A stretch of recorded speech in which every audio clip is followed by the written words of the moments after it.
Mastering the art of critical thinking, navigating the mind's labyrinth, exploring uncertainty, seeking clarity, and embracing transformation. Prologue. The Awakening.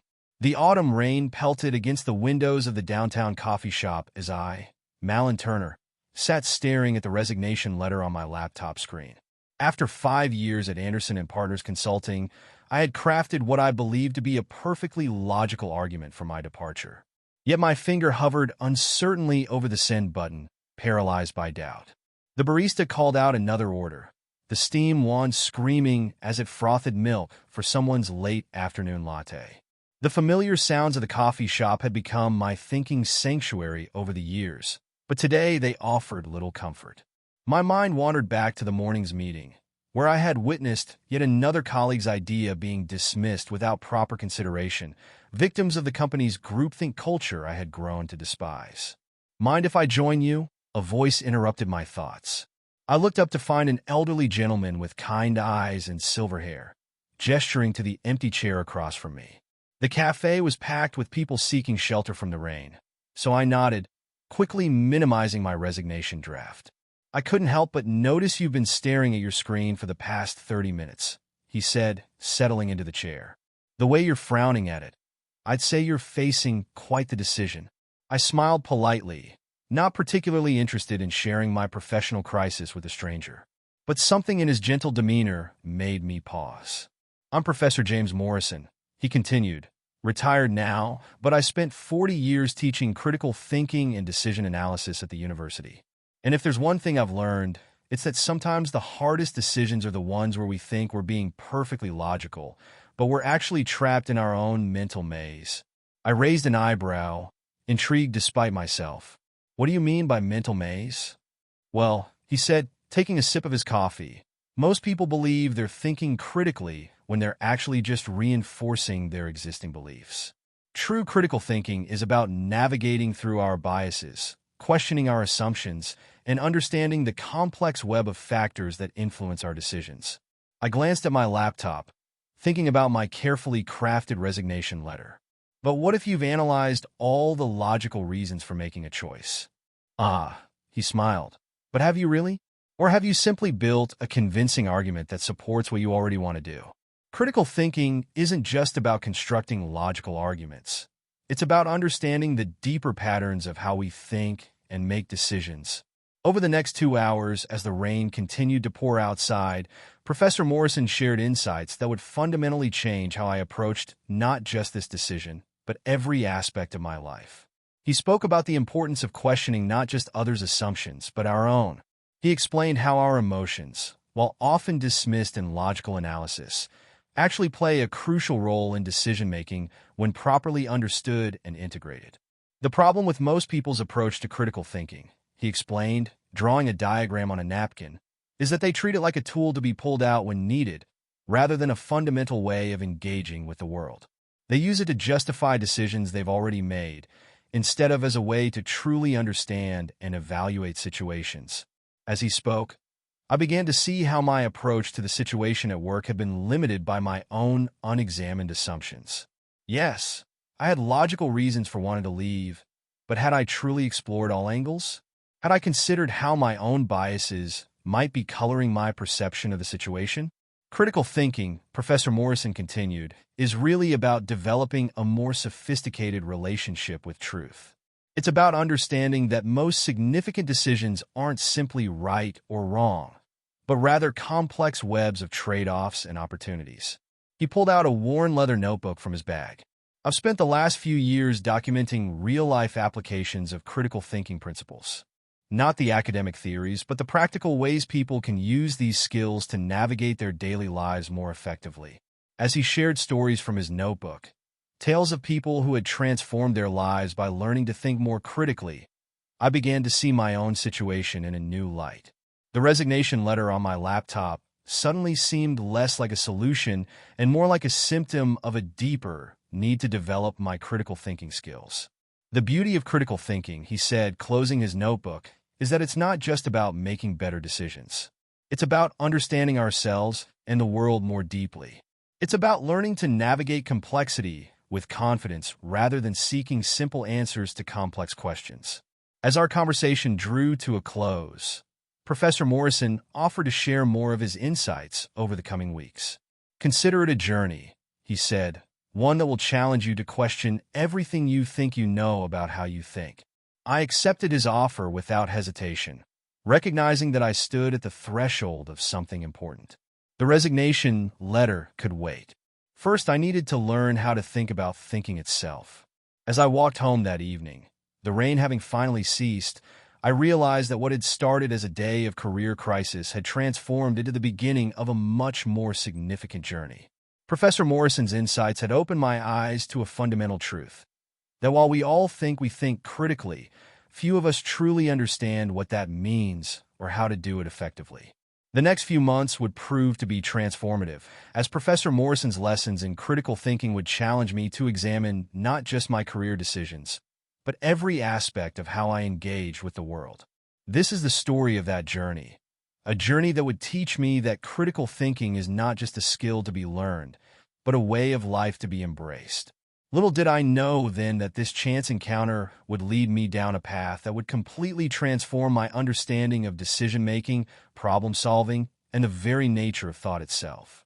The lessons I learned would prove invaluable not just in my professional life, but in every aspect of my existence. And so began my journey into the art of critical thinking, guided by an unexpected mentor who would show me that the key to better decisions lies not in having all the answers, but in learning to ask better questions. Chapter 1. The Foundation of Thought. I arrived at Professor Morrison's home office exactly 1 week after our coffee shop encounter. The Victorian-style house sat nestled among towering oak trees, their leaves just beginning to turn golden in the early October air. Books lined every wall of his study, from floor to ceiling, creating a cocoon of knowledge that seemed to pulse with potential. The first thing you need to understand about critical thinking, Professor Morrison began, settling into a well-worn leather chair, is that most people believe they're already doing it. He gestured for me to take the seat across from him, a pad of paper and pen already placed on the small table beside it. I thought back to my still unsent resignation letter. You mean like how I thought I was being logical about my decision to quit? Exactly, he smiled, reaching for one of the many books surrounding us. You see, Malin, we all have what I call our default thinking patterns, the mental shortcuts and assumptions we've developed over years of experience. These aren't inherently bad, but they can blind us to deeper truths. He opened the book to a marked page, then closed it again, seemingly changing his mind about what he wanted to share. Let me tell you about Sarah, one of my former students. She came to me convinced she needed to end her marriage because she had logically analyzed all the problems in her relationship. I leaned forward, intrigued by the parallel to my own situation. Sarah had created spreadsheets of their arguments, tracked patterns in their conflicts, and built what she believed was an ironclad case for divorce. But when I asked her to examine her thinking process rather than just her conclusions, something interesting emerged. Professor Morrison stood and walked to his desk, retrieving a journal. She discovered that her logical analysis was actually a sophisticated way of confirming what she already wanted to believe. She was selecting evidence that supported her desired conclusion while dismissing or minimizing contrary information. Confirmation bias, I offered, remembering the term from a psychology class. Yes, but it's more than that. Sarah was using the tools of critical thinking, analysis, evidence gathering, pattern recognition, but she wasn't applying the spirit of critical thinking, which requires us to question our own assumptions first and foremost. He opened the journal and showed me a series of notes Sarah had made during her journey. Once she began to truly think critically, she realized that many of her relationship problems stemmed from communication patterns she had learned in childhood. Her logical analysis hadn't accounted for these deeper emotional and psychological factors. Did she end up getting divorced? I asked. No, he smiled. She and her husband entered couples therapy, where they learned to apply critical thinking principles to their communication. They're still together, and Sarah now teaches workshops on relationship communication.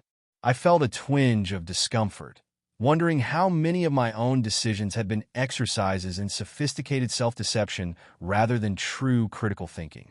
The foundation of critical thinking, Professor Morrison continued, isn't about being more logical or rational. It's about developing a more nuanced understanding of how we think and why we think the way we do. He stood and walked to one of the bookshelves, running his finger along the spines until he found what he was looking for. Here's an exercise I'd like you to try. For the next week, whenever you make a decision, any decision, I want you to pause and ask yourself 3 questions. What am I assuming? Why am I assuming it? What might I be missing? Even for small decisions? I asked, especially for small decisions. Our daily choices often reveal more about our thinking patterns than our big life decisions do. Over the next hour, Professor Morrison shared stories from his decades of teaching. Tales of students who had transformed their lives not by making different choices, but by understanding how they made choices in the first place. Think of it this way, he said, sketching on a piece of paper. Most people approach critical thinking like they're standing in a room, analyzing the furniture and decorations. But true critical thinking requires us to step outside the room entirely and examine the building's architecture. We need to understand not just what we think, but how we think. As our session drew to a close, he gave me a leather-bound notebook. Use this to document your observations about your thinking patterns this week. Pay special attention to the moments when you feel most certain about something. Those are often the times when we're least critical in our thinking. Walking home that evening, I found myself hyper-aware of every decision I made, which route to take, whether to stop for groceries, what to have for dinner. Each choice became an opportunity to examine my thinking process. By the time I reached my apartment, I had filled several pages with observations. One pattern quickly emerged. I tended to make decisions based on efficiency rather than effectiveness, often choosing the quickest option without considering whether it was actually the best option. Over the next few days, I continued my observation practice. In meetings at work, I started noticing how often decisions were made based on unexamined assumptions. During lunch with colleagues, I became aware of how conversations often reinforced existing beliefs rather than challenging them. The most revealing moment came during a project meeting where I had previously planned to announce my resignation. Instead of focusing on my prepared speech, I found myself observing the team dynamics with new eyes. Our project was struggling, and I had blamed it on poor leadership and workplace culture. But as I applied Professor Morrison's questions, what am I assuming? Why am I assuming it? What might I be missing? I began to see patterns I had overlooked. Yes, there were leadership issues, but there were also communication breakdowns that I had contributed to. My frustration with the company's groupthink culture had led me to withdraw from discussions rather than engage constructively. By Friday, when I returned to Professor Morrison's study, my notebook was full of insights. Some were uncomfortable to acknowledge, like how often I used logical analysis to justify emotional reactions. Others were surprisingly empowering, like realizing how many more options became visible when I questioned my initial assumptions. Excellent, Professor Morrison said, reviewing my notes. You've begun to develop what I call thinking awareness, the ability to observe your own thought processes as they occur. This is the foundation of true critical thinking. He stood and walked to the window, watching the autumn leaves dance in the breeze. Most people believe critical thinking is about being smart or logical, but it's really about being humble. Humble enough to question our own certainties, humble enough to consider perspectives that challenge our worldview, humble enough to admit that our thinking might be flawed. But how do we know when we're thinking critically enough? I asked, how do we avoid falling into the trap of thinking we're being critical when we're really just justifying our biases? Professor Morrison turned back to me with a smile. That's exactly the right question to be asking. And it leads us to our next lesson, the role of metacognition in critical thinking. But before we get there, I want you to spend another week with your observation practice. This time, focus particularly on the moments when you feel most certain about something. Those are often the blind spots in our thinking.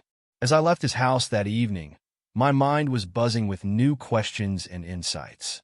The resignation letter that had seemed so urgent a week ago now felt like a reflection of incomplete thinking. I hadn't solved the problems at work, but I had gained new tools for understanding them. Walking home through the gathering dusk, I realized that true critical thinking wasn't just about making better decisions. It was about understanding ourselves and our relationship with truth itself.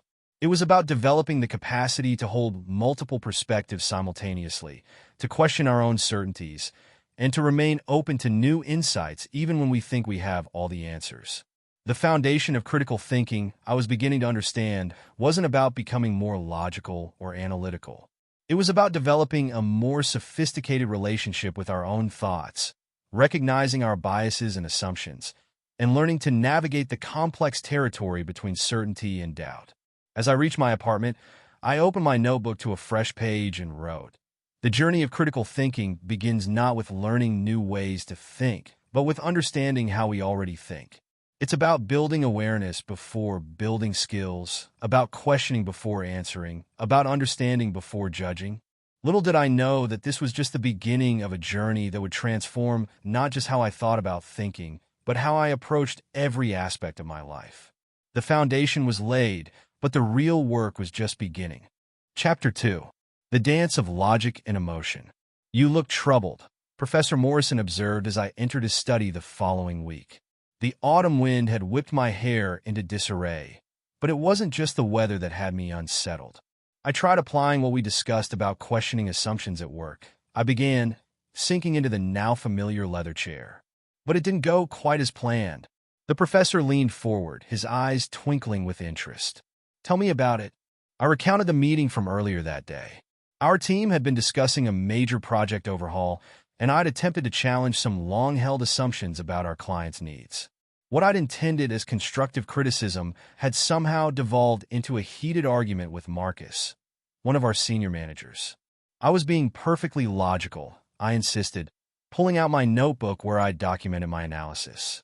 I had data to support every point, but Marcus just became more defensive. Eventually, he accused me of being unnecessarily negative and not a team player. Professor Morrison nodded thoughtfully. "And how did that make you feel?" "Frustrated. Angry." I paused, suddenly seeing where he was going with this. I suppose I wasn't being as purely logical as I thought. He smiled, reaching for a worn copy of Antonio Damasio's Descartes' Error from his shelves. "Now we come to one of the most common misconceptions about critical thinking, the idea that it's about suppressing emotions in favor of pure logic." He opened the book to a marked page. Damasio studied patients with damage to the emotional centers of their brains. These patients could process logical information perfectly well, but they couldn't make decisions. Without emotional context, they became paralyzed by endless rational analysis. But isn't that what critical thinking is supposed to be? Objective analysis without emotional interference. "That's what many people believe," he replied, "but true critical thinking isn't about eliminating emotions. It's about understanding how emotions and logic dance together in our decision-making process." He stood and walked to his desk, returning with a photograph of a brain scan. "Look at this. When we make decisions, both the emotional and rational centers of our brain activate. They're meant to work together, not in opposition. But how does this help me with situations like today's meeting?" "Let me tell you about another former student, Michael," Professor Morrison said, settling back into his chair. He was a brilliant software engineer who couldn't understand why his technically perfect solutions often met with resistance from his team. I leaned forward, recognizing parallels to my own situation. Michael believed that if his logic was sound, everyone should naturally agree with him. He saw emotions as obstacles to be overcome rather than information to be understood. But when he learned to integrate emotional intelligence with his critical thinking, everything changed. How did he do that? First, he learned to recognize that emotions, both his own and others, weren't obstacles to critical thinking, but rather essential data points. When someone reacted emotionally to his ideas, instead of dismissing their reaction as irrational, he began asking himself what that emotional response might tell him about factors he hadn't considered. I thought back to Marcus's defensive reaction in the meeting. So, instead of just focusing on proving my point, I should have tried to understand why he was becoming defensive. Exactly. Critical thinking isn't just about analyzing facts and figures. It's about understanding the full context of a situation, including the emotional landscape. Professor Morrison stood and walked to his whiteboard, drawing two intersecting circles. "Think of it this way. Logic and emotion are like two lenses through which we view reality.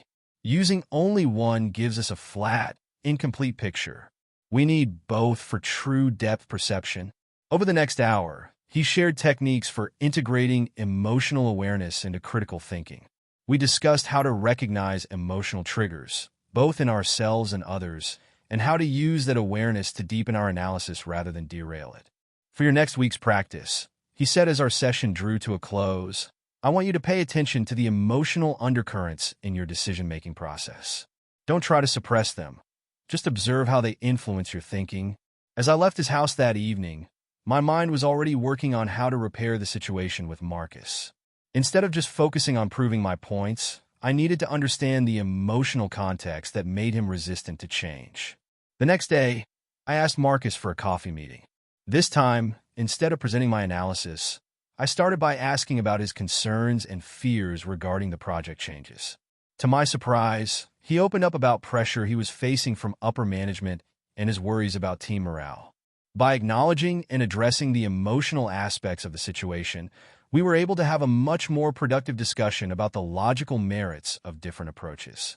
We ended up developing a hybrid solution that addressed both our concerns. That weekend, as I reviewed my observation notes, I noticed how my own emotional state had influenced my thinking throughout the week. When I felt threatened or defensive, my logical analysis often became a weapon rather than a tool for understanding. The following Friday, I returned to Professor Morrison's study with new insights about the intricate dance between logic and emotion in critical thinking. Excellent progress, he said after reviewing my notes. You're beginning to see that critical thinking isn't about choosing between logic and emotion. It's about understanding how they inform each other. As our session ended, he handed me a new book about emotional intelligence. Next week, we'll explore how this understanding applies to group dynamics and collective decision-making. But for now, keep observing how emotions and logic interplay in your daily experiences. Walking home through the crisp autumn evening, I reflected on how my understanding of critical thinking was evolving. It wasn't the cold, purely rational process I had initially imagined, but rather a rich, multidimensional approach to understanding reality in all its complexity. The true art of critical thinking, I was beginning to realize, lay not in suppressing one aspect of our nature in favor of another, but in learning to harmonize different ways of knowing and understanding. It was about becoming more fully human, not less so.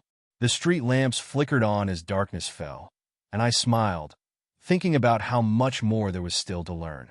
The dance of logic and emotion was just one step in this intricate choreography of thought, but it was changing how I moved through the world in profound and unexpected ways. Chapter 3. The Power of Questions. Professor Morrison's study seemed different that Friday evening. The usual warmth of the oak-lined walls was tinged with an air of anticipation. As I settled into my chair, I noticed he had rearranged his desk, clearing it completely except for a single origami swan. "What do you see?" he asked, gesturing to the paper creation. "A swan," I replied automatically, then caught myself. After our previous sessions, I knew this had to be more than a simple question about paper folding. "Are you sure?" he prompted, his eyes twinkling with that familiar look that told me we were about to venture into deeper waters. I paused, really looking at the object. "Well, it's white paper folded to represent a swan. The technique appears to be origami. It's sitting at approximately 30 degrees to the edge of your desk, and there's a slight imperfection in the neck fold." "Interesting," he interrupted. "Notice how your answer changed when you questioned your initial assumption about what I was asking? Simple questions often have complex answers, if we're willing to look deeper." He stood and retrieved a familiar case from his briefcase. "Remember Sarah, the student I told you about last week? Her breakthrough came not from finding better answers, but from learning to ask better questions." I thought back to my recent interaction with Marcus. While we'd made progress, I still felt like something was missing. How do we know which questions to ask? Professor Morrison smiled. That's precisely where most people get stuck. They focus on finding answers before they've learned how to question effectively. Let me tell you about an experiment I conducted with my students years ago. He described a class exercise where students were given a complex problem to solve. One group could only ask him questions that could be answered with yes or no, while another group could ask any type of question they wanted. The fascinating part wasn't just that the second group found better solutions. It was that they discovered entirely different problems beneath the surface of the original issue. They learned that the art of questioning often reveals that we're not solving the right problem in the first place. I thought about my resignation letter, still sitting unsent in my drafts folder. So, sometimes the answers we're seeking aren't as important as the questions we're asking. Exactly. He stood and walked to his whiteboard. Think about a doctor diagnosing a patient. The quality of their diagnosis depends not on their knowledge of treatments, but on their ability to ask the right questions to understand the true nature of the illness. Over the next hour, Professor Morrison shared techniques for developing better questioning skills. He explained how different types of questions serve different purposes, some to clarify understanding, others to challenge assumptions, and still others to explore possibilities. But the most powerful questions, he said, are those that make us uncomfortable, the ones that challenge our deeply held beliefs and force us to confront our blind spots. He shared a story about a CEO who transformed her struggling company not by finding new solutions, but by asking a simple yet profound question. What if everything we believe about our industry is wrong? That single question, Professor Morrison explained, led them to completely reimagine their business model. It wasn't the answer that created change. It was the willingness to question their fundamental assumptions. As our session progressed, he gave me a challenging assignment. For the next week, I was to practice question walking, taking regular walks while focusing solely on generating questions about everything I observed without trying to answer them. The goal isn't to find answers, he emphasized. It's to develop your capacity to see questions where others see certainties. The following week proved transformative. During my question walks, I found myself seeing my neighborhood and my life in entirely new ways. Simple observations led to deeper questions. Why are streets designed this way? How do urban planning decisions affect community interactions? What assumptions underlie our basic social structures? At work, I began approaching problems differently. Instead of immediately proposing solutions, I started asking questions that helped our team explore issues more deeply. The results were surprising. By focusing on questioning rather than answering, we often discovered innovative solutions that hadn't been apparent before. When I returned to Professor Morrison's study the following Friday, my notebook was filled with questions rather than observations. He seemed pleased as he reviewed my notes. You're beginning to understand that critical thinking isn't just about analyzing information. It's about knowing how to probe beneath the surface of things. The quality of our thinking is directly related to the quality of our questions. As our session drew to a close, he shared one final insight. Remember, Malin, the goal isn't to become someone who has all the answers. It's to become someone who knows how to ask the questions that lead to deeper understanding. Walking home that evening, I found myself questioning everything, not in a cynical way, but with a sense of wonder and curiosity. The world seemed fuller, richer, more complex than before. Even familiar things held new mysteries when viewed through the lens of thoughtful questioning. I realized that learning to ask better questions wasn't just changing how I thought about problems. It was changing how I experienced life itself. Each question was like a key, unlocking doors to new possibilities and perspectives I hadn't considered before. The origami swan from Professor Morrison's desk had been more than just a conversation starter. It was a reminder that even the simplest things can reveal profound insights when we learn to question them thoughtfully. The art of questioning, I was beginning to understand, was perhaps the most fundamental skill in critical thinking, and one that would continue to evolve throughout my journey. Chapter 4. Systems Within Systems. The rain had returned to the city, drumming against Professor Morrison's study windows in an irregular rhythm. Today, rather than sitting in his usual chair, he stood before a large corkboard that hadn't been there in our previous sessions. Dozens of pieces of colored string connected various photos, news clippings, and handwritten notes. "What does this remind you of?" he asked as I shook the rain from my coat. "One of those conspiracy theory boards from crime shows," I answered, then immediately regretted my flippant response. To my surprise, he chuckled. "Actually, that's not far off. Both conspiracy theorists and systems thinkers try to see connections between seemingly unrelated events. The difference lies in how we verify and validate those connections. He gestured to a newspaper clipping about a local coffee shop closing. Tell me, Malin, why did this business fail?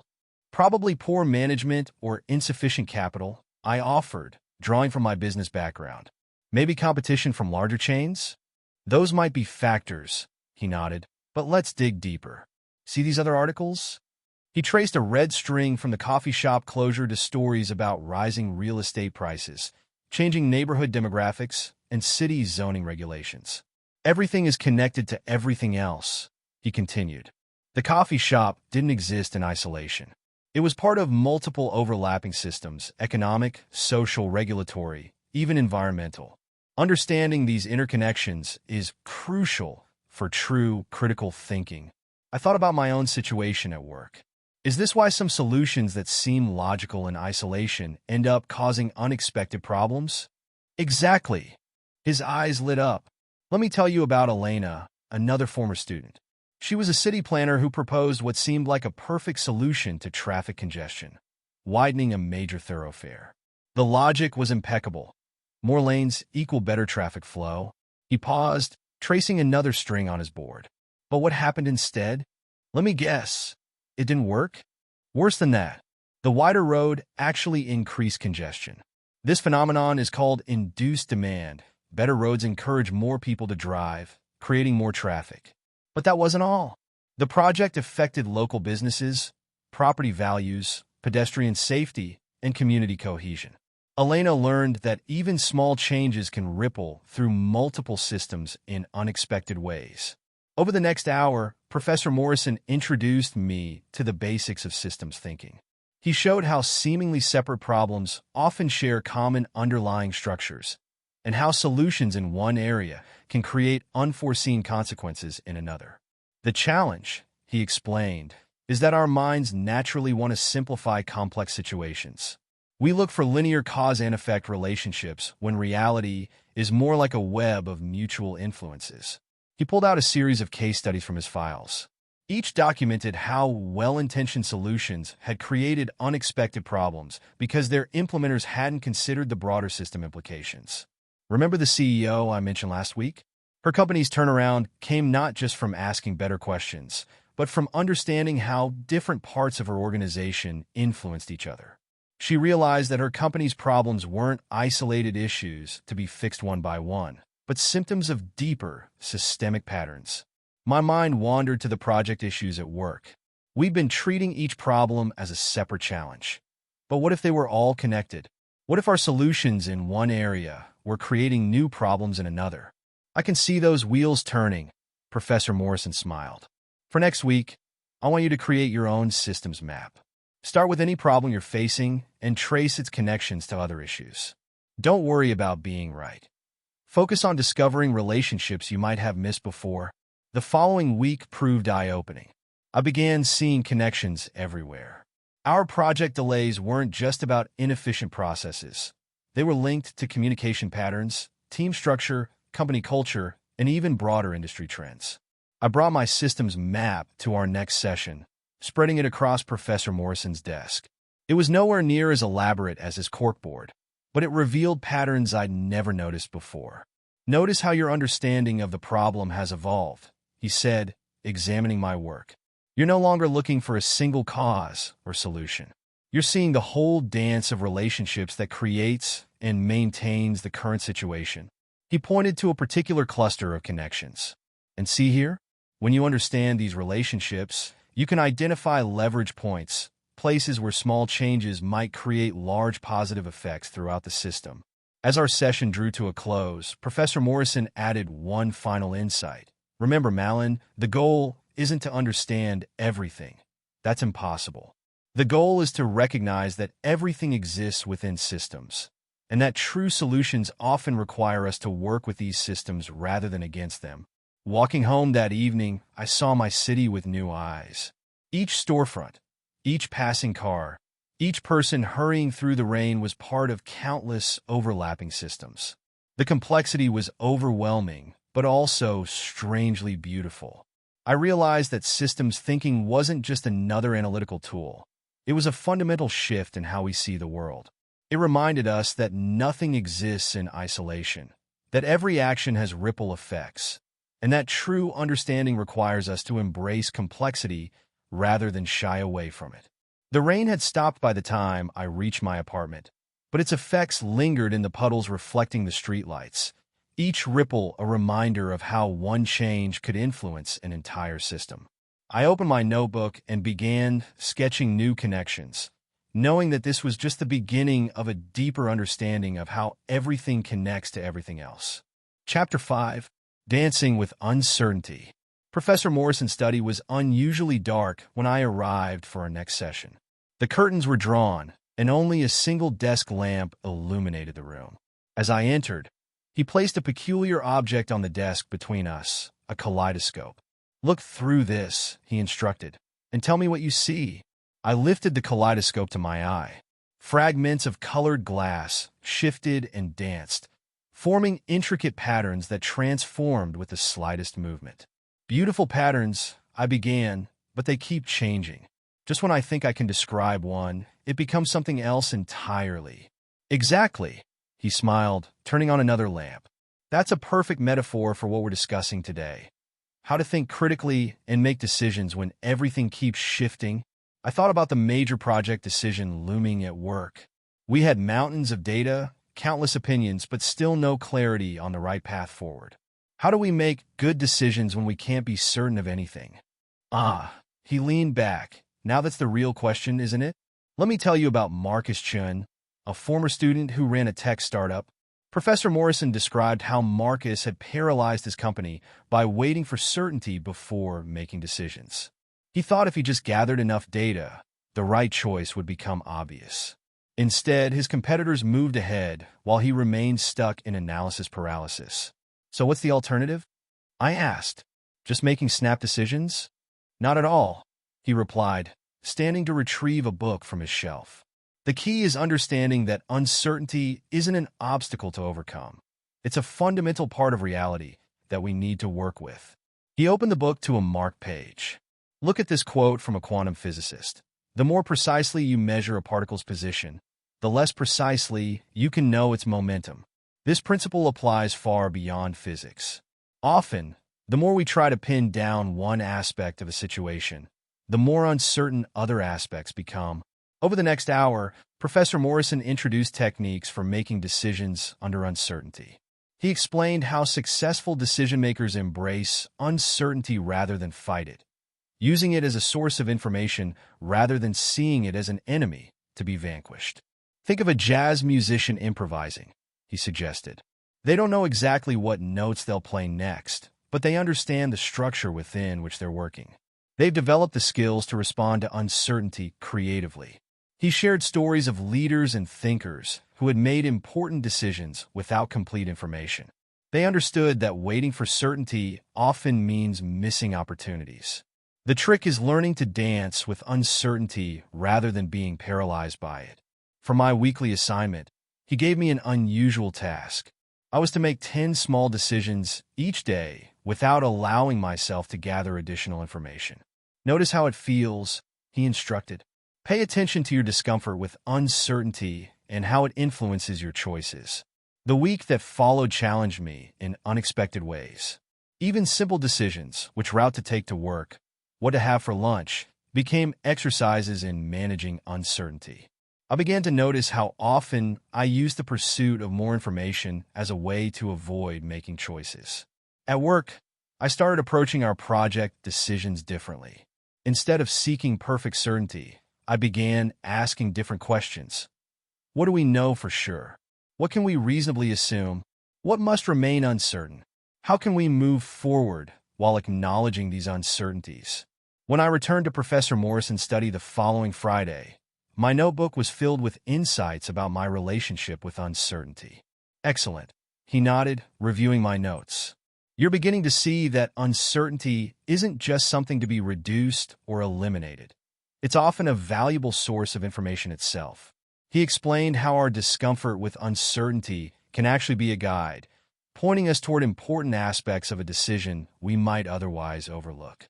The areas where we feel most uncertain often reveal our underlying assumptions and biases.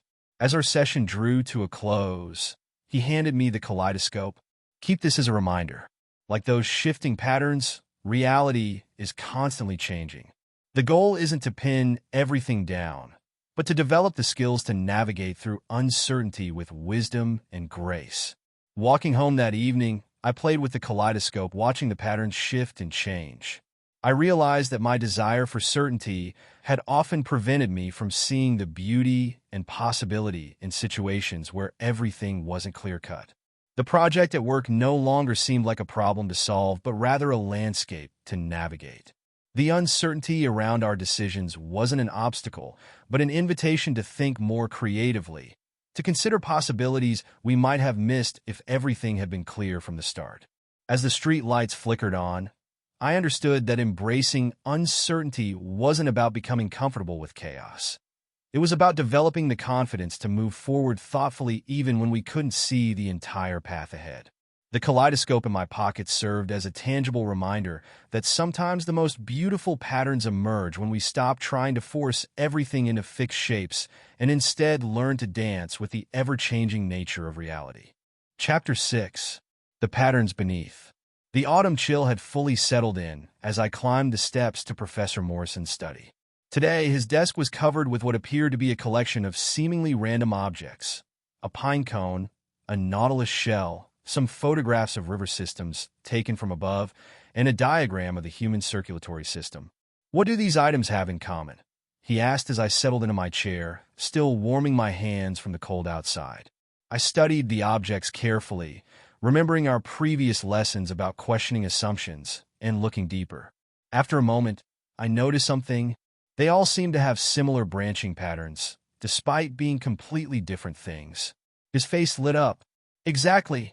This pattern is called a fractal, a shape that repeats itself at different scales. Nature uses this pattern again and again, from the veins in a leaf to the structure of galaxies. But today, we're going to talk about a different kind of pattern recognition." He pulled out a chessboard, setting it up with pieces in mid-game. "Tell me, Malin, how does a grandmaster think differently from a novice? They can see more moves ahead?" I ventured. "Actually, research shows they don't necessarily calculate more moves. What they do is recognize patterns, configurations of pieces that they've seen before. This allows them to understand the strategic implications instantly, without having to calculate every possibility." He moved a knight to a seemingly innocuous position. A grandmaster would immediately recognize this pattern and understand its implications for the entire game. They're not just seeing individual pieces. They're seeing meaningful patterns that tell a story about what's possible and what's likely to happen next. This reminded me of something that had happened at work earlier that week. During a project review, I'd noticed similarities between our current challenges and problems we'd faced in previous projects, patterns I hadn't seen before. "Yes," Professor Morrison exclaimed when I shared this observation. "That's exactly what we're talking about. Pattern recognition isn't just about seeing what's there. It's about recognizing meaningful relationships and using them to understand complex situations more deeply." He shared a story about a doctor who had saved a patient's life by recognizing a pattern in seemingly unrelated symptoms, a pattern that didn't fit any single disease but indicated a complex interaction between multiple conditions. The doctor wasn't just applying memorized knowledge, he explained. She was using pattern recognition skills developed through years of experience to see connections that others missed. Over the next hour, Professor Morrison introduced exercises designed to enhance pattern recognition skills. We looked at case studies from various fields: business, science, art, analyzing how experts in each domain recognized and used patterns to understand complex situations. The key, he emphasized, is not just to see patterns, but to understand which patterns are meaningful and why. Sometimes the most important pattern is the absence of an expected pattern. The dog that didn't bark, as Sherlock Holmes would say. For my weekly assignment, he gave me a unique challenge: to create a pattern journal documenting patterns I observed in both my professional and personal life. Look for recurring themes, situations, behaviors, anything that might reveal deeper underlying structures. The week that followed opened my eyes to patterns I'd never noticed before. I began seeing how certain types of conversations led predictably to certain outcomes, how team dynamics shifted in recognizable ways under pressure, and how my own response patterns influence situations. More importantly, I started noticing patterns and how patterns emerged and evolved. Some patterns were superficial, mere coincidences, while others revealed deeper truths about how systems worked. When I returned to Professor Morrison's study the following Friday, my pattern journal had evolved into a complex web of observations and insights. Notice, he said as we reviewed my notes, how recognizing patterns doesn't just help you understand what's happening now, it helps you anticipate what might happen next and why. He pointed to a particular pattern I'd documented about team interactions. This isn't just about predicting problems. It's about understanding the underlying dynamics that create these patterns in the first place.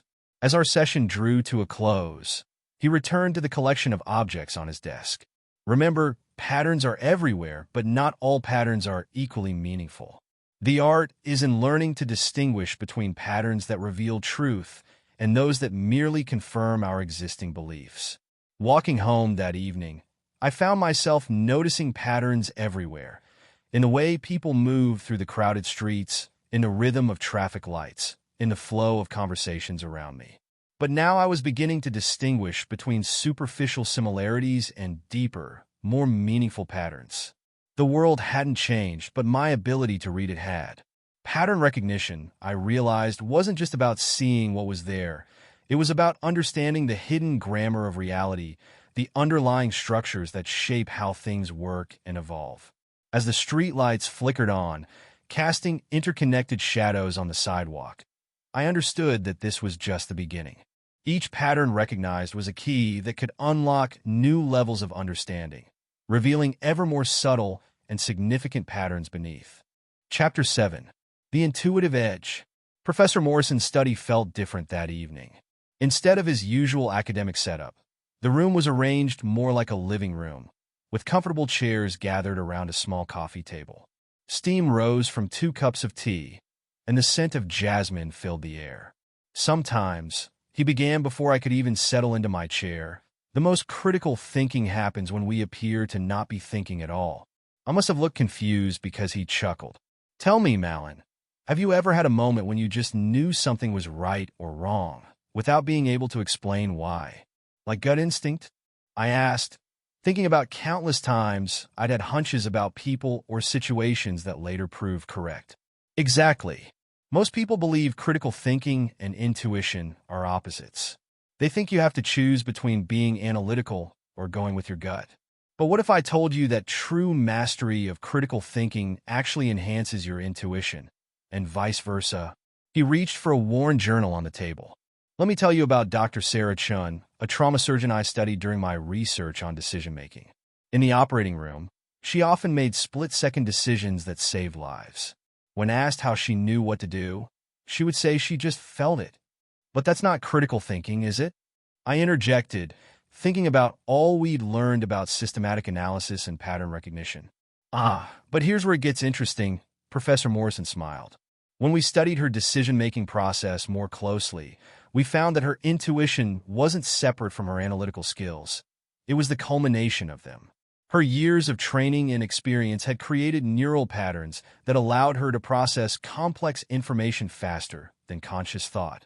He went on to explain how intuition, far from being the opposite of critical thinking, was often critical thinking operating at a deeper level. It was the mind synthesizing patterns and information so quickly that we weren't consciously aware of the process. Think about a master chess player, he continued. They'll often say they feel which move is right. That feeling isn't magic. It's their brain processing thousands of patterns they've learned through years of study and practice. Over the next hour, we explored the relationship between analytical thinking and intuition. Professor Morrison shared studies showing how experts in various fields developed what appeared to be almost supernatural intuition, but was actually their experience-trained mind processing information at an unconscious level. The trick, he explained, is learning to distinguish between genuine intuition, which is based on experience and knowledge, and mere emotional reactions or biases. That's where critical thinking comes in. For my assignment that week, he gave me an unusual task: to start keeping an intuition journal. I was to record my gut feelings about situations and decisions, but also track what information or experiences might have informed those feelings. Pay special attention to the times when your intuition conflicts with your logical analysis, he advised. Those moments often hold the most valuable lessons. The week that followed was enlightening. I began noticing how often I had intuitive responses to situations at work and in my personal life. Some were clearly emotional reactions, but others seemed to arise from deeper pattern recognition. In one project meeting, I had a strong feeling that a proposed solution wouldn't work, despite all the data supporting it. When I examined this intuition more closely, I realized I was unconsciously recognizing patterns from previous failed projects, patterns I hadn't explicitly identified before. When I returned to Professor Morrison's study the following Friday, my journal was full of insights about the interplay between intuition and analysis. "Notice," he said as we reviewed my notes, "how your strongest intuitions often come in areas where you have the most experience and knowledge. That's not coincidence. It's your mind drawing on that deep well of understanding." He explained how developing our analytical skills actually strengthens our intuition by giving our unconscious mind more patterns and information to work with. Conversely, learning to trust and examine our intuitions can point us toward aspects of situations that deserve deeper analytical attention. The goal, he said as our session drew to a close, isn't to choose between being intuitive or analytical. It's to develop both capabilities and learn when to rely on each. Walking home that evening, I found myself more aware of both my analytical thoughts and my intuitive responses.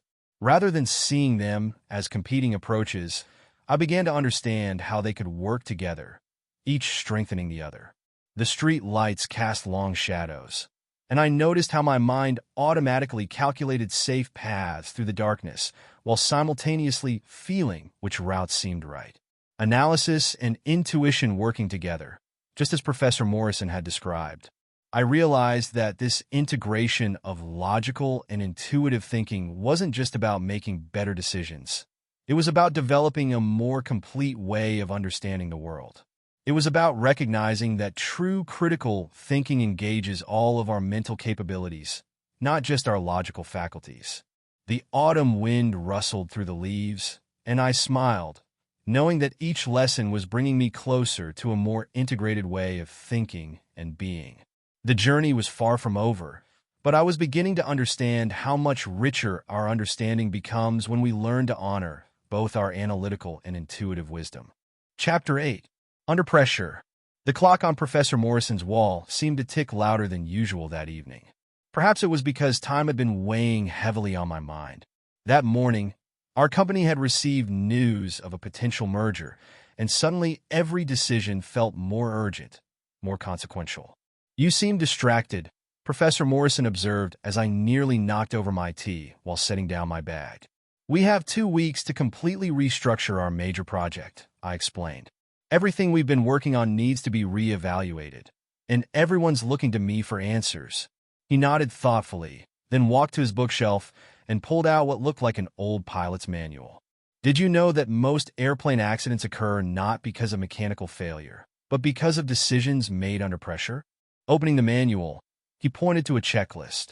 Pilots are highly trained professionals, yet when emergency strikes, they don't rely on memory or instinct alone. They use these. Want to know why? I leaned forward, intrigued by the connection. Because under pressure, our thinking changes. The brain's stress response can override our careful analytical processes, leading us to make decisions based on fear rather than clear thinking. But there are ways to maintain critical thinking even in high-pressure situations.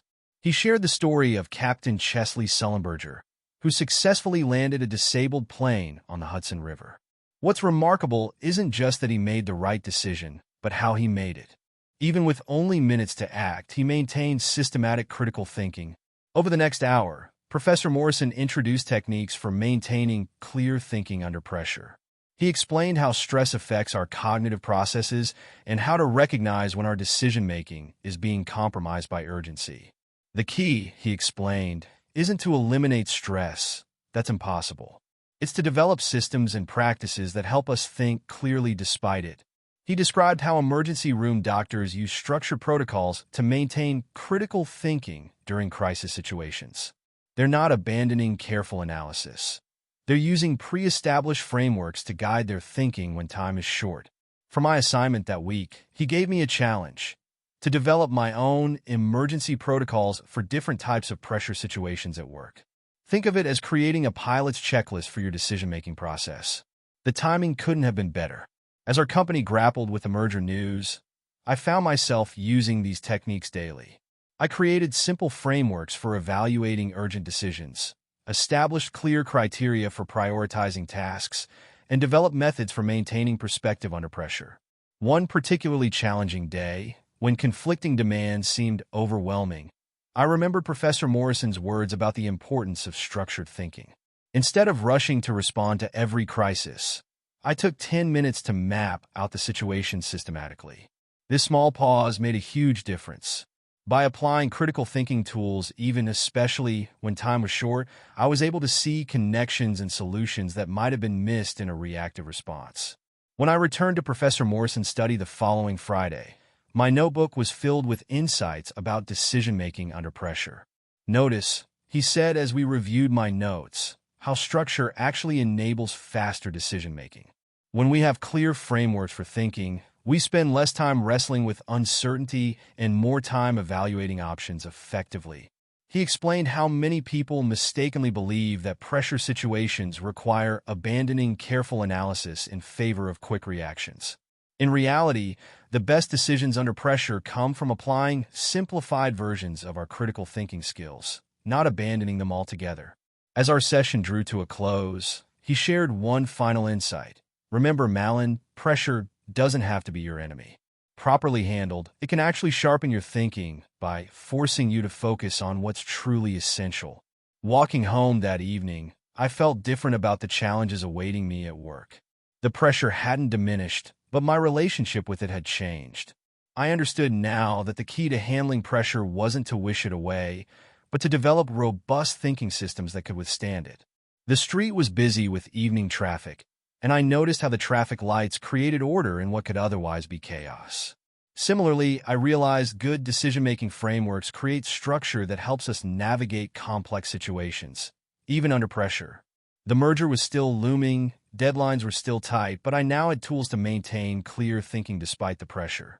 More importantly, I understood that pressure situations weren't just challenges to be endured. They were opportunities to apply and refine my critical thinking skills in new ways.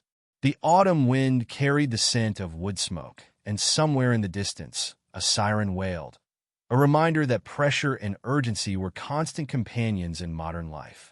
But armed with new understanding and practical tools, I felt better equipped to maintain clear thinking even when the pressure was on. Chapter 9. The Problem Behind the Problem. Professor Morrison's study had been rearranged again.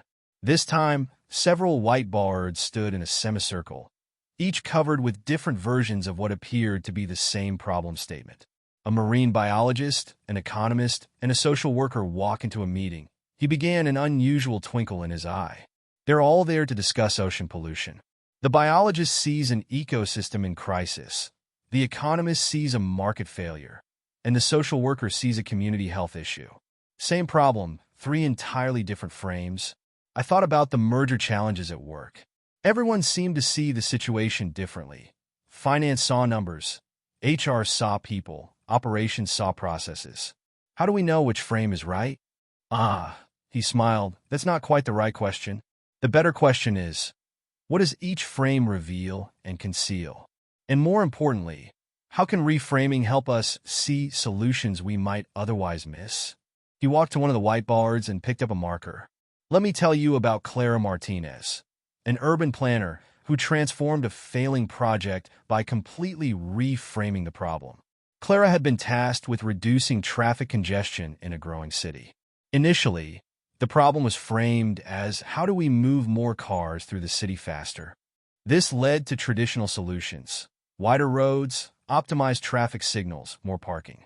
But Clara did something different. Professor Morrison explained. She reframed the question as, how do we help people access what they need more easily? Suddenly, entirely new solutions became visible. Remote work policies, neighborhood design, public transportation improvements. Over the next hour, he introduced techniques for strategic problem framing.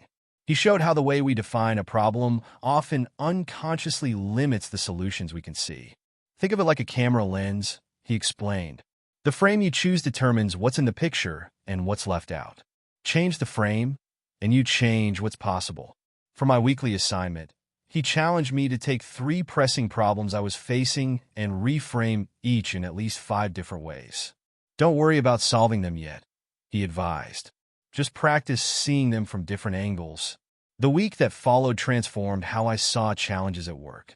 When a team conflict emerged, instead of seeing it as a personality clash, our usual frame, I tried different perspectives. Was it a communication system problem? A resource allocation issue? A misalignment of goals? Each frame revealed different aspects of the situation and suggested different possible solutions. More importantly, I began to notice how people's preferred frames influence their approach to problems. During a particularly tense merger planning meeting, I suggested we reframe our challenge from how do we integrate 2 companies to how do we create a new organization that builds on the strengths of both. The shift in energy was immediate and palpable. When I returned to Professor Morrison's study the following Friday, my notebook was filled with insights about the power of framing.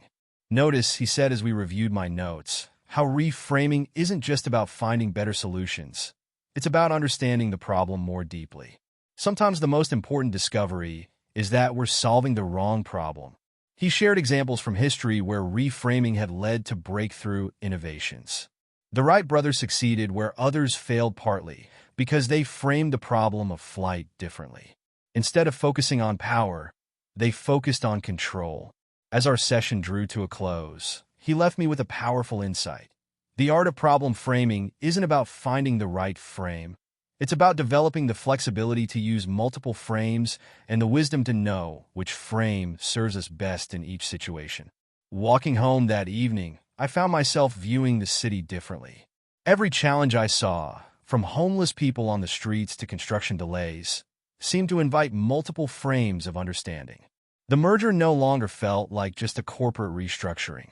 Depending on the frame, it was also a culture-building opportunity, a chance for innovation, a community impact event. Each frame revealed new possibilities and responsibilities. As the street lights flickered on, I realized that mastering the art of framing wasn't just about solving problems more effectively. It was about seeing the world more completely. Each frame was like a facet of a diamond, revealing different aspects of reality.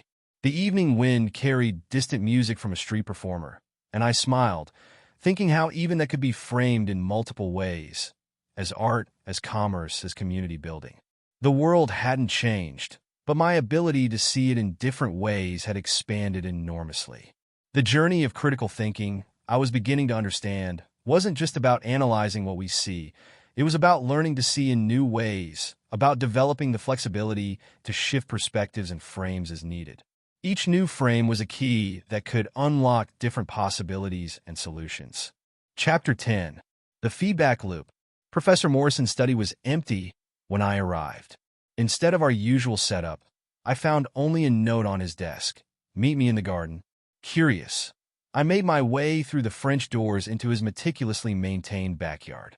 There I found him tending to a complex hydroponic system, measuring water pH levels with careful precision. Perfect timing, he said without looking up. Tell me, what do you notice about this system? I watched as water flowed through various tubes and containers, nurturing different plants at different stages of growth. Everything seems connected, I observed. The output of one part becomes the input for another. Exactly. He straightened up, eyes bright. This is a perfect example of what we're discussing today, feedback loops. In nature, in technology, in human systems, everything is connected through cycles of feedback and adjustment. He gestured to a tomato plant showing signs of nutrient deficiency. When I noticed these yellow leaves, it wasn't just about fixing this plant. It told me something about the entire system. The pH balance, the nutrient mix, the water flow. In complex systems, feedback is how we learn and adapt. I thought about the merger process at work. Despite all our careful planning, unexpected issues kept emerging. But what if the feedback is overwhelming? How do we know what to pay attention to? Ah, he smiled, leading me to a small greenhouse where he kept his monitoring equipment. That's where critical thinking becomes crucial. Let me tell you about Dr. James Young, a researcher who revolutionized his field by rethinking how they use feedback. Dr. Young had been studying climate patterns when he realized that traditional models weren't capturing the full complexity of feedback loops in the system. Instead of trying to track every variable, he developed a way to identify and focus on the most significant feedback signals. The key, Professor Morrison explained, isn't to eliminate complexity, but to understand how feedback flows through a system and how to use it effectively. Over the next hour, we explored different types of feedback loops and how they influence our thinking and decision-making. He showed how feedback could be immediate or delayed, direct or indirect, and how understanding these patterns could improve our critical thinking. Think of feedback as information in motion, he said, adjusting the flow rate in one of his hydroponic tubes. Every action creates ripples of feedback. The art is in learning to read these ripples and adjust accordingly. For my weekly assignment, he challenged me to map the feedback loops in both my personal and professional life. Pay special attention to delayed feedback, the consequences that don't show up immediately but have significant long-term impacts.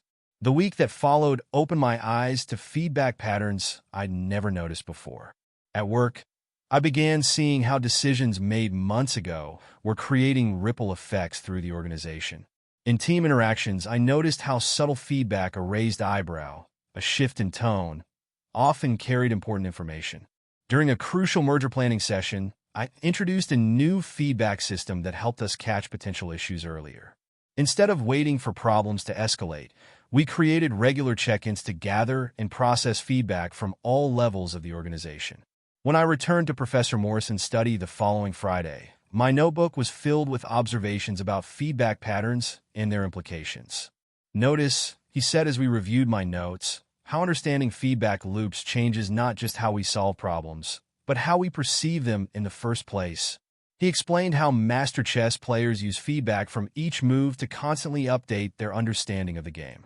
They're not just executing a strategy, they're continuously learning and adapting based on feedback. As our session drew to a close, he led me back to the garden. The tomato plant from earlier was already showing signs of recovery. Remember, he said, feedback isn't just about fixing problems. It's about understanding and improving the entire system. Walking home that evening, I found myself more attuned to the feedback loops around me. Every interaction, every decision, every outcome was part of a larger cycle of cause and effect, learning and adaptation. The merger process no longer seemed like a linear path to be followed, but rather a complex dance of action and feedback, adjustment and learning. Understanding these patterns helped me navigate the complexity with greater confidence and insight. As the autumn wind rustled through the leaves, I realized that mastering feedback loops wasn't just about getting better results. It was about developing a more nuanced understanding of how systems work and how we can work with them more effectively. The street lights created patterns of light and shadow, reminding me of how feedback flows through systems in both visible and invisible ways.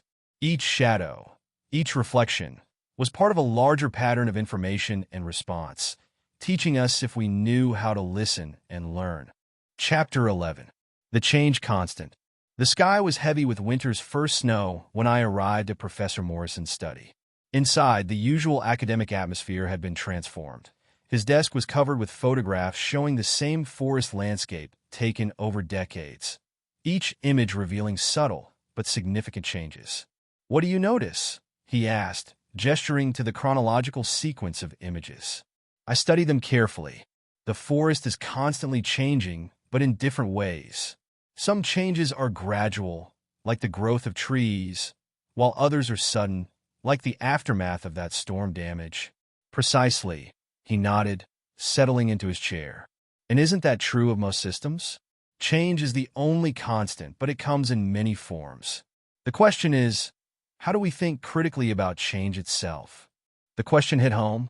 Our company's merger was now in full swing, bringing daily changes both large and small.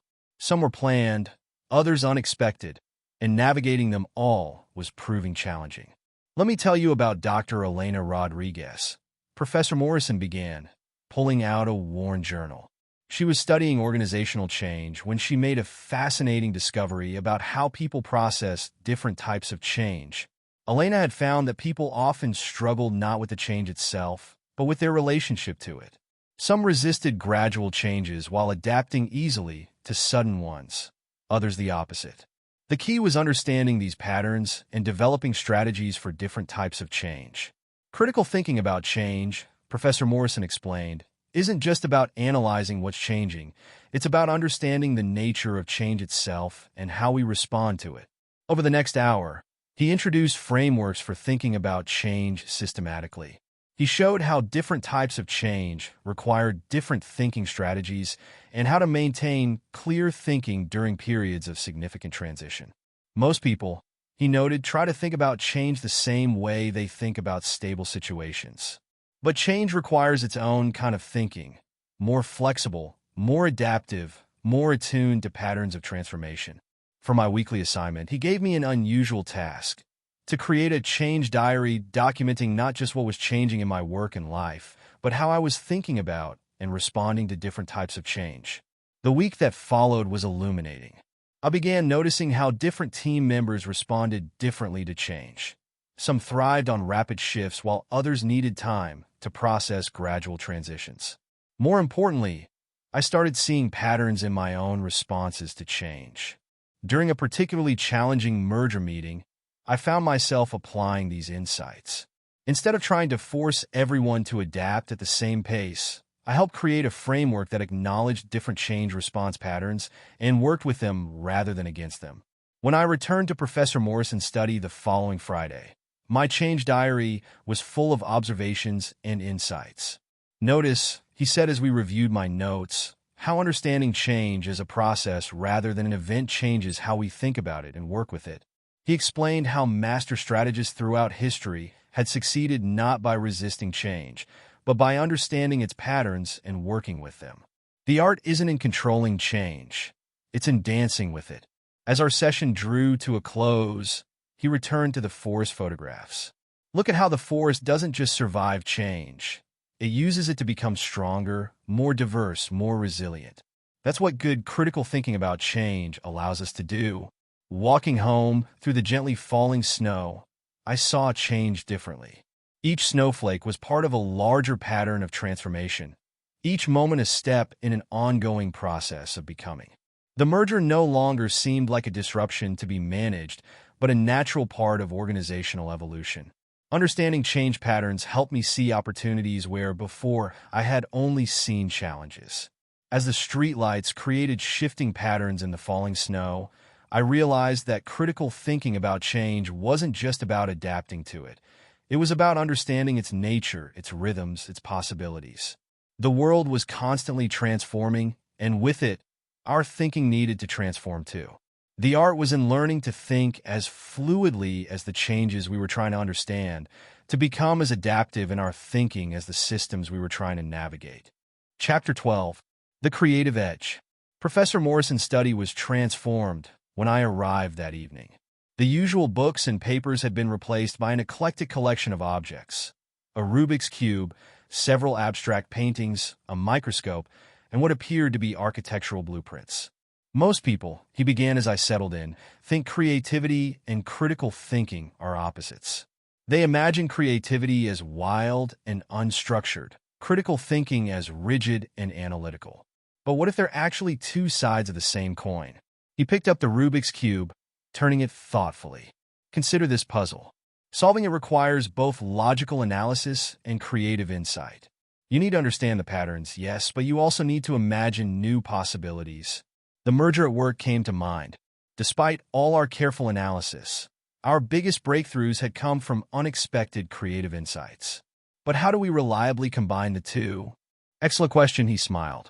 Let me tell you about Maya Chun, an architect who revolutionized sustainable building design by doing exactly that. Maya had struggled with a seemingly impossible challenge: creating high-density urban housing that was both environmentally sustainable and economically viable. The conventional analytical approach had reached its limits. What Maya did, Professor Morrison explained, walking to one of the blueprints, was combine rigorous engineering analysis with creative inspiration from nature. She studied how termite mounds naturally regulate temperature, then applied those principles to building design through careful mathematical modeling. Over the next hour, he introduced frameworks for integrating creative thinking with critical analysis.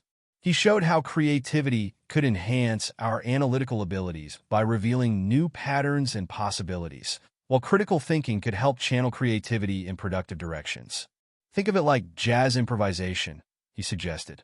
The musicians need to understand music theory deeply, but they also need the creative freedom to explore new territories. The structure enables the creativity, and the creativity enriches the structure.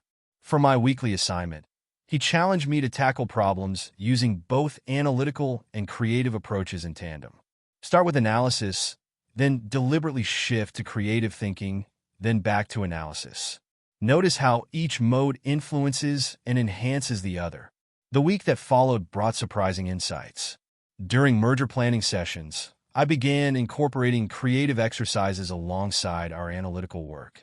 We'd analyze data rigorously, then use creative techniques to imagine new possibilities, then analyze those possibilities systematically.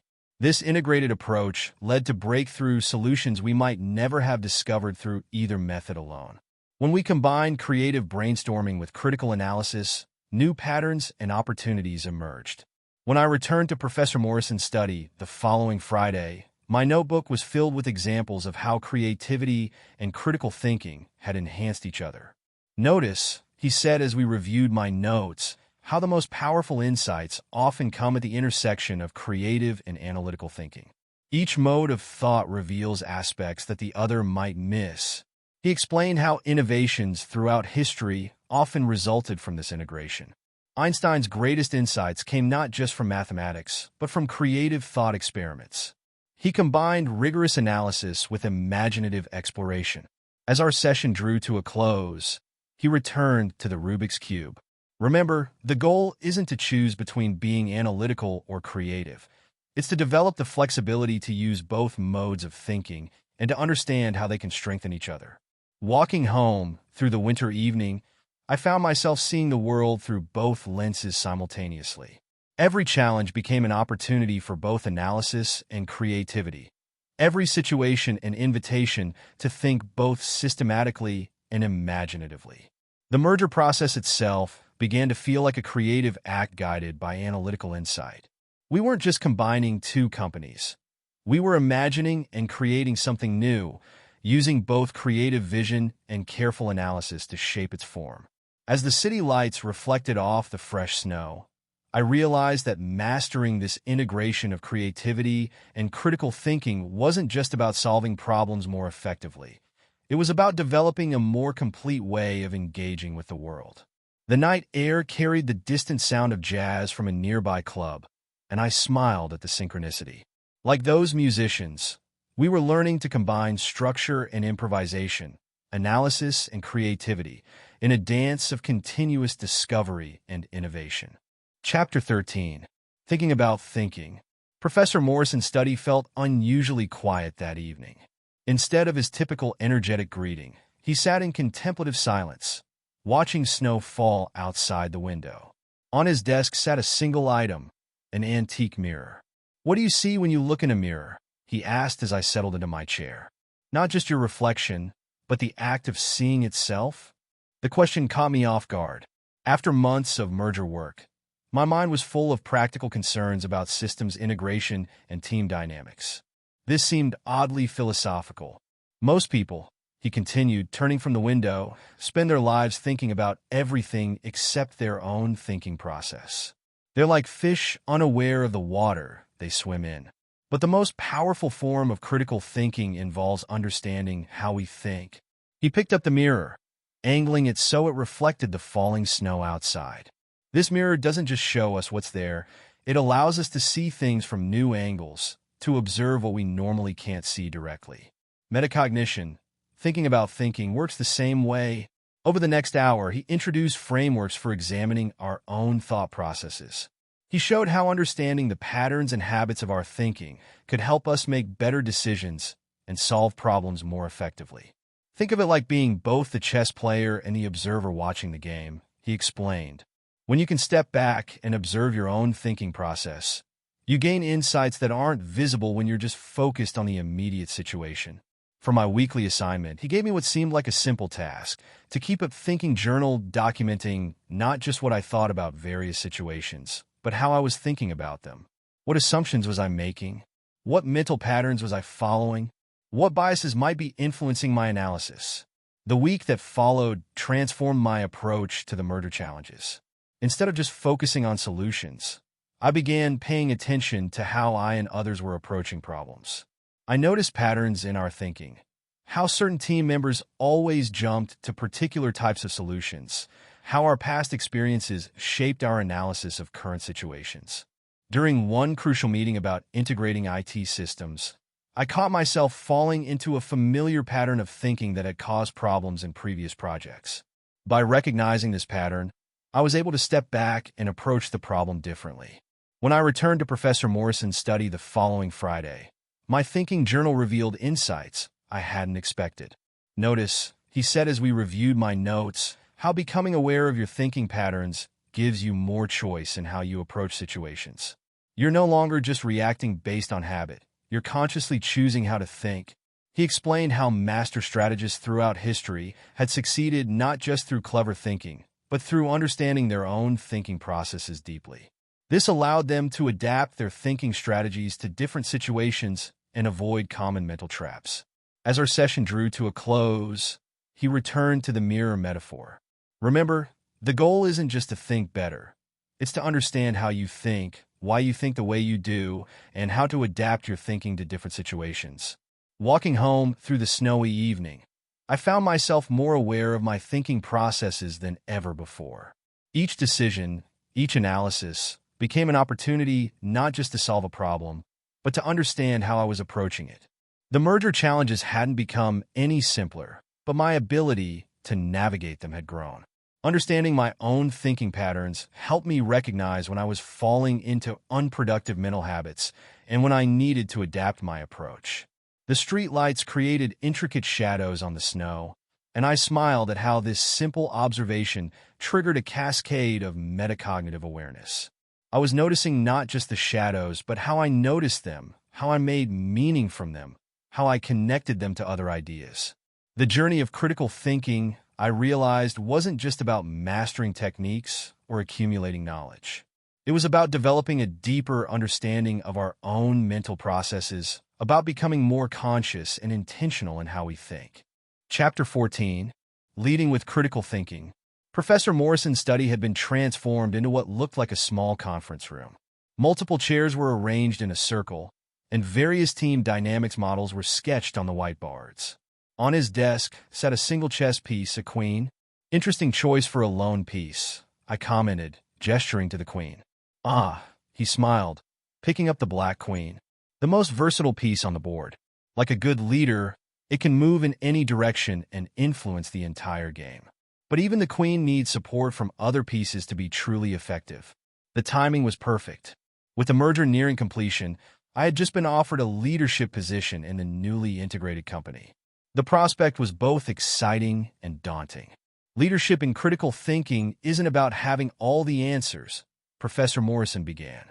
It's about creating an environment where collective critical thinking can flourish.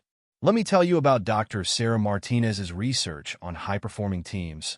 Dr. Martinez had studied organizations that consistently made better decisions than their competitors. What she found surprised many. The best-performing teams weren't necessarily those with the smartest individuals, but those that had developed strong collective critical thinking practices. The key, Professor Morrison explained, moving to the whiteboard, is understanding that critical thinking in groups is different from individual critical thinking. It requires different skills, different approaches, different ways of facilitating thought. Over the next hour, he introduced frameworks for leading critical thinking in teams. He showed how to create environments that encouraged both individual thought and collective wisdom, how to balance different thinking styles, and how to help groups avoid common decision-making traps. Think of it like conducting an orchestra, he suggested. Each musician is skilled individually, but the conductor's role is to help them think and perform together, creating something greater than any could achieve alone. For my weekly assignment, he challenged me to observe and analyze the critical thinking dynamics in my teams, paying special attention to how different leadership styles affected collective thinking quality. The week that followed brought numerous opportunities to apply these insights. In merger integration meetings, I began consciously shifting my role from problem solver to thought facilitator. Instead of providing answers, I focused on asking questions that helped the team think more deeply and systematically. I noticed how different team members brought different thinking styles to the table, some analytical, some intuitive, some creative. The art was in helping these different approaches complement rather than conflict with each other. When I returned to Professor Morrison's study the following Friday, my notebook was filled with observations about group critical thinking dynamics. Notice, he said as we reviewed my notes, how leadership in critical thinking often means stepping back rather than stepping forward. It's about creating space for others to think well, not just thinking well yourself. He explained how effective leaders of critical thinking acted more like gardeners and commanders, creating conditions for growth rather than dictating outcomes. Your role is to nurture the ecosystem of thought, to help different thinking styles pollinate each other. As our session drew to a close, he returned to the chess analogy. Remember, the queen's power comes not just from its own movements, but from how it enables and enhances the movements of other pieces. Leadership in critical thinking works the same way. Walking home through the winter evening, I reflected on how my understanding of leadership had evolved. It wasn't about being the smartest person in the room or having all the answers. It was about helping groups think better together, about creating environments where collective wisdom could emerge.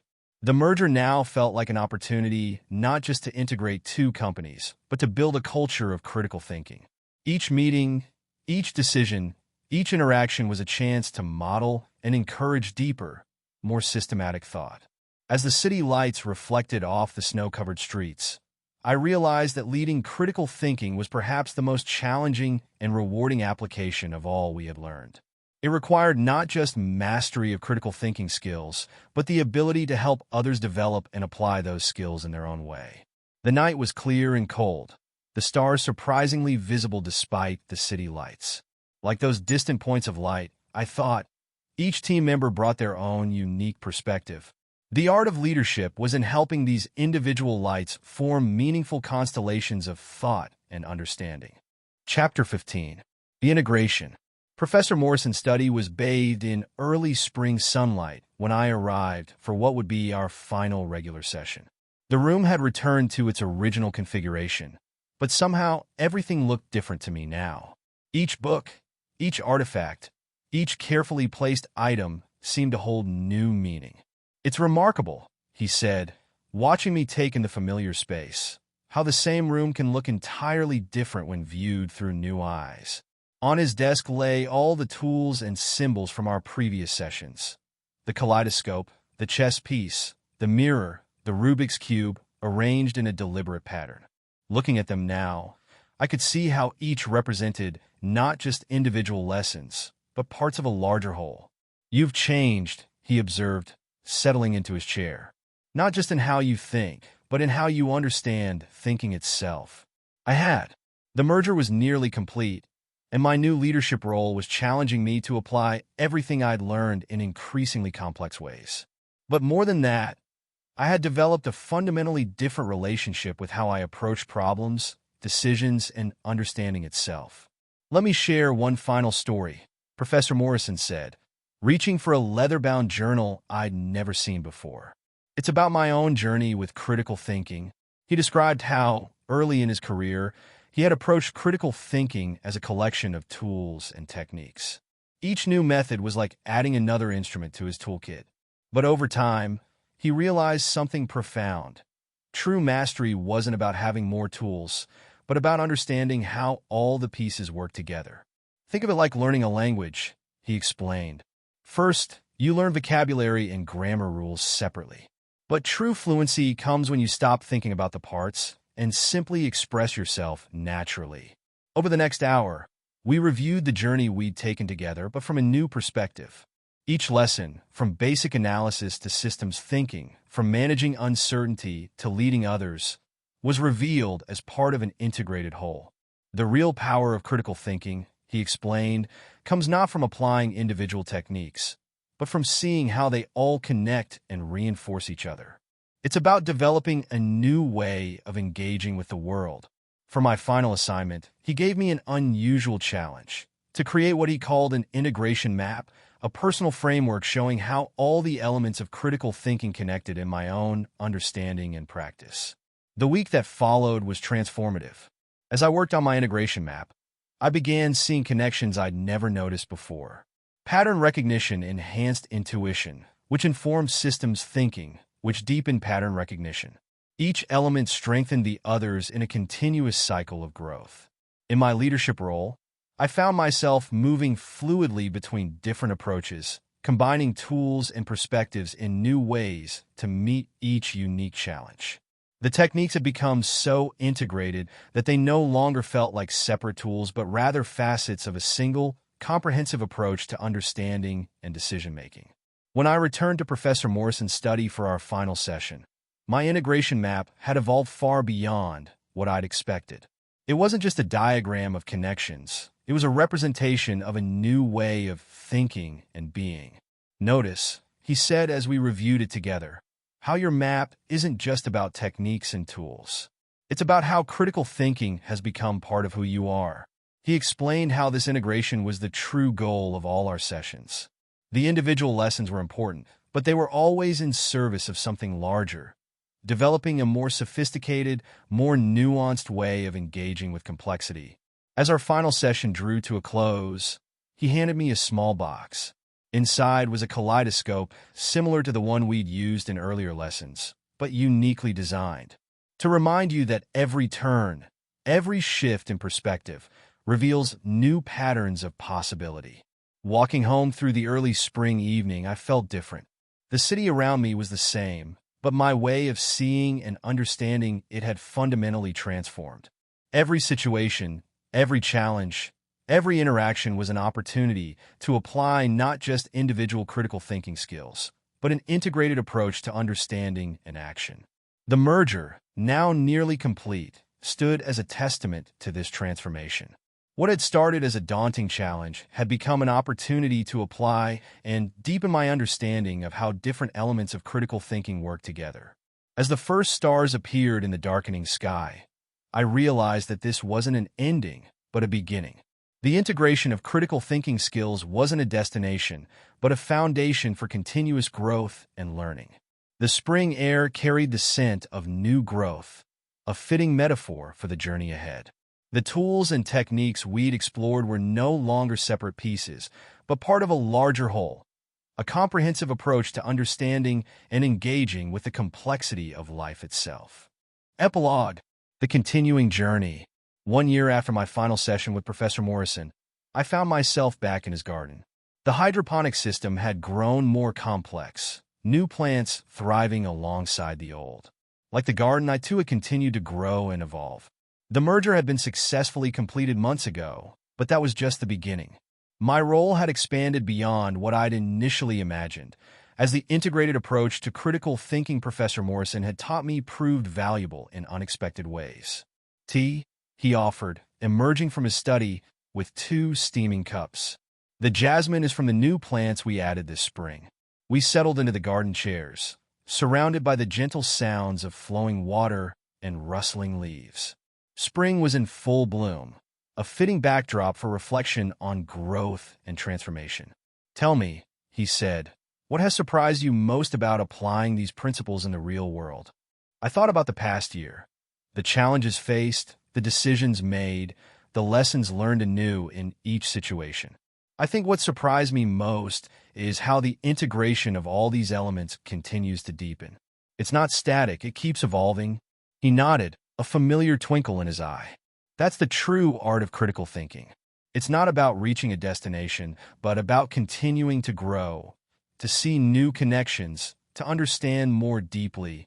We discussed how the principles we'd explored had manifested in unexpected ways. The pattern recognition skills had helped me identify emerging market trends. The systems thinking approach had proven invaluable in building new organizational structures. The integration of intuition and analysis had guided countless decisions. But more than any individual technique, I explained, it's the way of seeing and understanding that's made the biggest difference. It's become a natural part of how I engage with the world. Professor Morrison smiled, reaching down to adjust the flow in one of his hydroponic tubes. That's exactly what I hoped would happen. The tools and techniques were never the end goal. They were the pathway to developing a more sophisticated relationship with thinking itself. As afternoon shadows lengthened across the garden, we talked about the future. Not just my future or the company's future, but the broader implications of critical thinking in a world of increasing complexity. The need for this kind of integrated thinking has never been greater, Professor Morrison observed. But neither has the opportunity to develop and share it. Before I left, he showed me his latest garden innovation, a new system that adapted automatically to changing conditions, much like the mental frameworks we developed over our time together. Remember, he said as we said goodbye, every ending is just another beginning. The journey of critical thinking never really ends. It just opens up new paths to explore. Walking home through the spring evening, I reflected on how far I'd come from that first uncertain day in his study. The resignation letter that had brought me there remained unsent, transformed instead into a catalyst for growth. The city hummed with its usual energy, but I experienced it differently now. Every situation was an opportunity to apply and refine these integrated thinking skills. Every challenge was a chance to discover new connections, new patterns, new possibilities. The principles Professor Morrison had taught me weren't just tools for problem-solving. They had become a lens through which to view and understand the world. Each day brought new opportunities to deepen this understanding, to see more clearly, to think more comprehensively. As twilight settled over the city, I smiled, knowing that this wasn't really an ending at all. The art of critical thinking I had learned wasn't about reaching a final destination. It was about embracing the journey itself, about continuing to grow, learn, and evolve. The stars began to appear overhead, each one a point of light in a vast, interconnected system. Like those stars, each principle of critical thinking we'd explored was part of a larger constellation of understanding. And like the universe itself, there would always be more to discover, more to understand, more to learn. The journey continues, and that perhaps is the greatest lesson of all.